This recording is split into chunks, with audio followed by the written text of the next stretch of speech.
టీడీపీని వీడి వైసీపీలో చేరిన 50 కుటుంబాలు.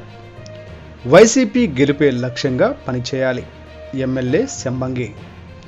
బొబ్బిలి నియోజకవర్గం రూరల్ చింతాడ గ్రామం. బొబ్బిలి మండలం చింతాడ గ్రామానికి చెందిన సుమారు 50 కుటుంబాలు గ్రామ సర్పంచ్ బంకురు తిరుపతిరావు, కర్రి సూర్యనారాయణ ఆధ్వర్యంలో ఎమ్మెల్యే స్వగ్రామం పక్కి విచ్చేసి బొబ్బిలి వైసీపీ ఎమ్మెల్యే అభ్యర్థి శంబంగి వెంకటచిన అప్పలనాయుడు గారి సమక్షంలో టీడీపీ వీడి వైఎస్ఆర్సీపీలో చేరారు. వారికి ఎమ్మెల్యే శంబంగి పార్టీ కండువా వేసి సాదరంగా పార్టీలోకి ఆహ్వానించారు.